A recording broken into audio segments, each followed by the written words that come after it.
Hello brothers and sisters, welcome to another episode here on Dangerous African Confessions HD.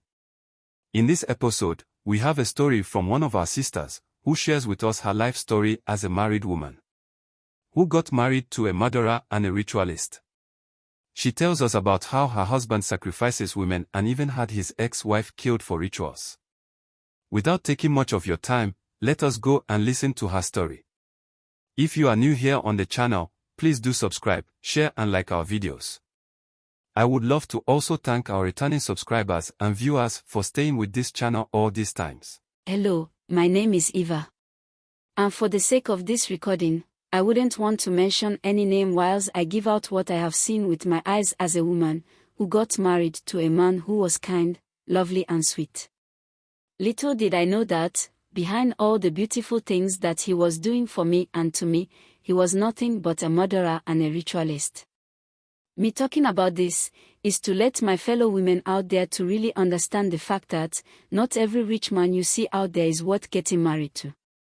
It all happened when I met this man who will later become my husband. I had gone to visit my mother at the hospital when I met him at the hospital. He had come there to see a friend who was admitted at the hospital. We talked for some time and we exchanged contacts. My mother was going to spend days at the hospital and so, I had come to spend the night with her there. He on the other hand was about leaving the hospital when we met. He called me that very evening, but then I couldn't have time to talk to him because I was very worried about my mother. It was after she was discharged from the hospital that I was able to talk with him on the phone. That is the genesis of our relationship, which resulted in us getting married. But then, before we got married, I introduced him to my mother, and because my father is not alive, I also did introduce him to my grandfather instead. One thing that plays back in my mind anytime I think of what has happened to me is that, I remember when I did introduce him to my grandfather, he asked me to come to him at a day that was comfortable for me. When I did, he told me that he didn't feel right when he saw the man I introduced to him. But he couldn't pinpoint to me the exact reason why he didn't feel right about him. So, he advised me to take my time to know the person very well before I would give in to anything that he would propose. This message of my grandfather should have been heeded to by me. Anyways, one will say that I was naive and didn't know anything about the man, but I could have made me to take that decision.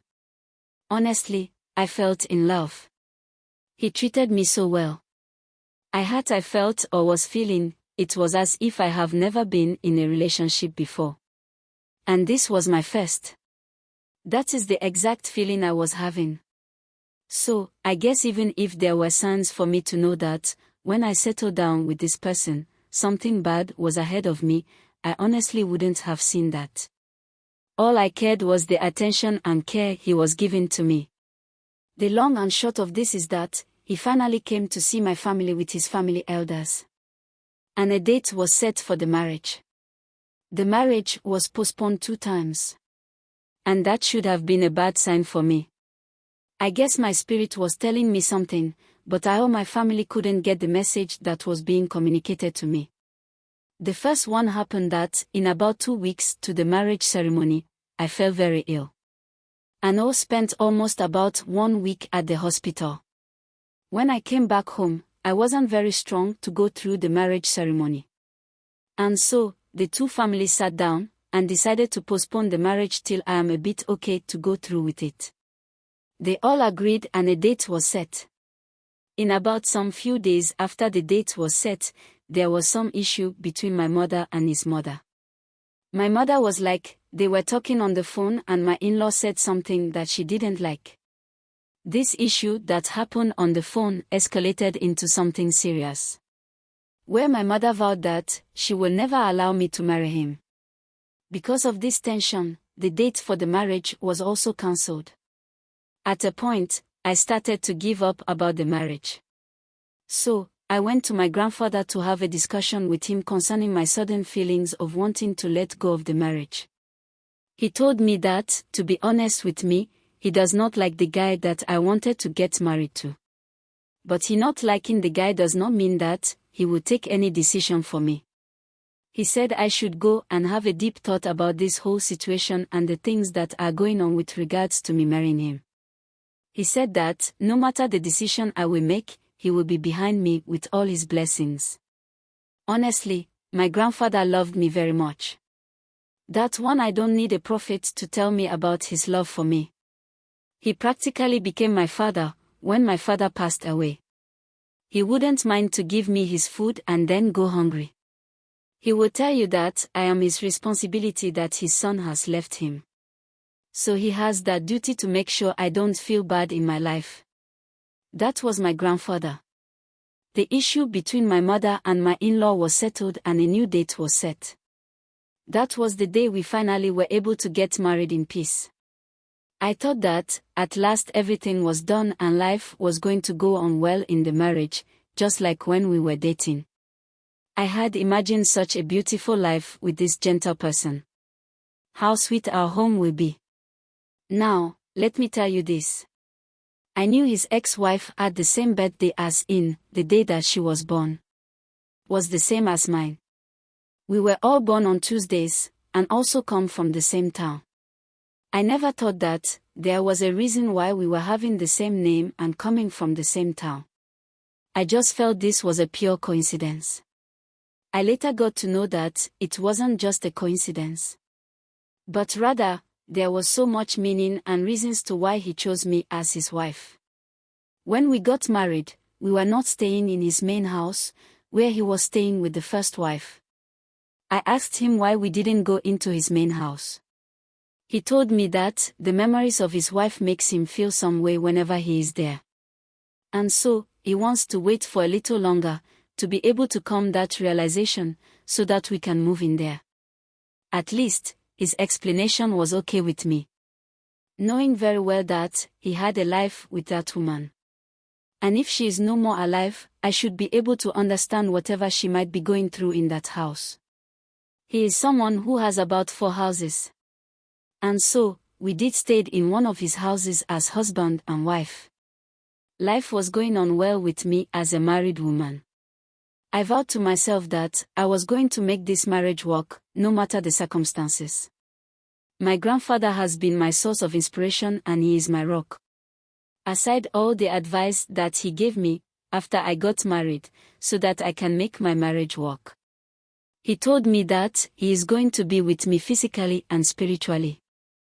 I didn't understand that the statement he made that day carried such weight. If not for the life of him, I would be a dead person by now. I wouldn't have been here to be able to tell you this very story. My sisters, I am talking mostly to my fellow sisters because a man cannot just force you to marry him nowadays. It is we the women that makes the choice of the men we want to spend the rest of our lives with. Let us make that choice with our heart and soul. And not just because the man has this and that. I have seen it all, that is why I am telling you this. As I am telling you this, I say the truth that I am scared of men that do have money. Not to say that anyone that has money is evil, but how will you be able to tell the difference? I allowed the things he was doing for me and giving me, cloud my judgment about him. That is what most of them do. They will spoil you with all the beautiful things you can think of. But when you enter into the marriage with them, you will understand what I am saying.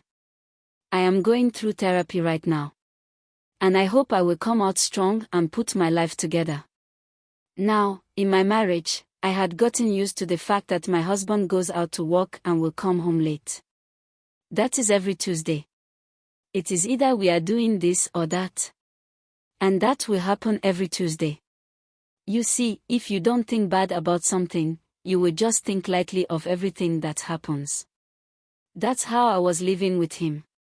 I judged him for the loving person he was with me when we were dating. Then, his coming home late started becoming something that he does on a regular basis. When I bring the issue of the fact that I don't find it okay that he goes and comes late like that, he would tell me that that is how he makes the millions that he has. And he is working so hard that I don't lack anything. During our 2-year marriage, I didn't conceive the fruit of the womb. I was getting worried and he would tell me not to worry. Because he is not worrying me, nor is he in a hurry to have kids. Exactly a day before my birthday in the first year. My birthday fell exactly on the day I was born. And that Monday, I bleed like I have taken an abortion medicine.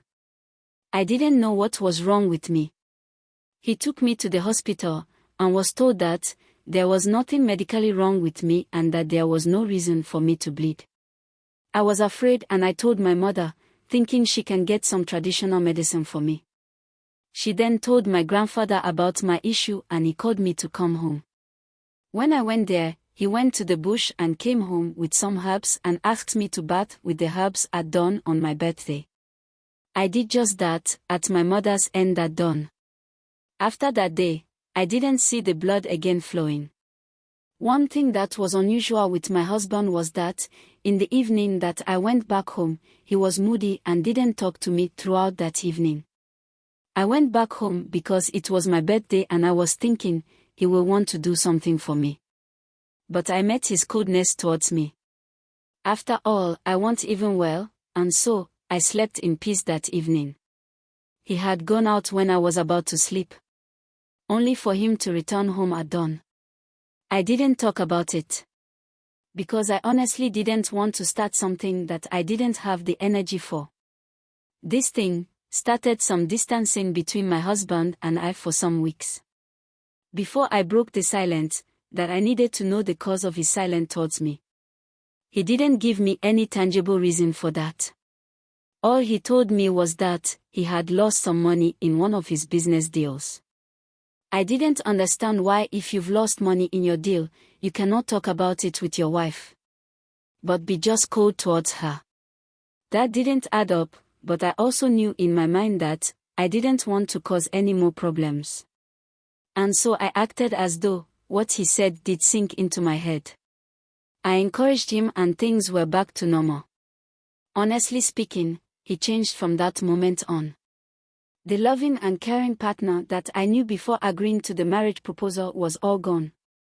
He does things that pleased him and not to the benefit of the two of us. In the second year of our marriage. It was about getting to my birthday.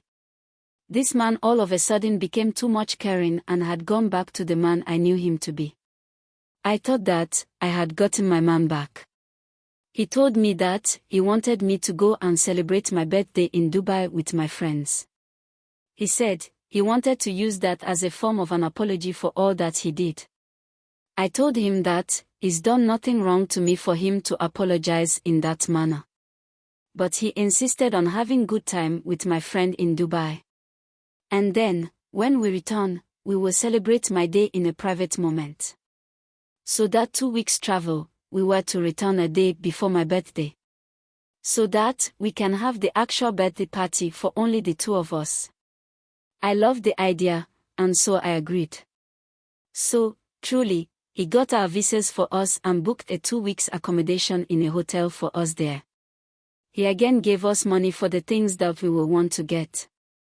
I had a very nice time with my friends. There were 2 that I traveled with. During our time in Dubai, I wasn't feeling well, but I didn't want to cut short the party for my friends. And so, I pretended that everything was perfect. As soon as we touched down, the very next day, my grandfather called me to come. Because it was an emergency.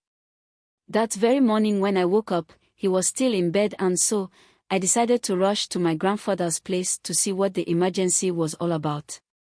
I didn't want to disturb him whilst he was sleeping. I got to my grandfather's place and my mother too was there. It was like something was happening, and they were waiting for me. I was told that the traditional healer that my grandfather used to visit had told them of the causes of my sickness in my marriage. And that is the reason they called me. He told me to wait, because the man will be coming to have a discussion with me soon. Not long after that, the man came, and brother, the things that he revealed to me was absolutely shocking. Me thinking that my sickness and the blood that did flow twice on my birthdays, my husband was responsible for it. How could this be? He was with me throughout the whole hospital journey that I went. That was when the man brought in how my husband's ex-wife died. And the reason why he did not allow us to stay in his main house when we got married. We really do appreciate you. Please kindly subscribe to the channel if you still haven't done so. Kindly hit the notification bell so you will be the first to get notification to our videos when we upload. Like I always say, these are not just stories for story's sake. They are meant for us not to make these mistakes our brothers and sisters are making. That's why we share these stories with you. After listening to this story, I will say that life indeed is something that no one can predict. And you can't even seem to understand what life is all about. I honestly wish the youth of these days will listen to advice. Money is important in human life, but money is not everything. I honestly think that this generation are making the love of having money leading them to make some decisions that always goes against them in the very life that they are living. I honestly do not know how to approach or talk about the situation or the story. I will leave everything to you, our viewers, to share your views and opinions in the comment section below. I pray that we learn from some of these stories and live a better life. If not for anything at all, it pays to live a decent and better life. Stay blessed and be safe. Thanks for being a part of this growing family. Kindly share your thoughts with us in the comment section below. And if you are new here, please subscribe, like and share.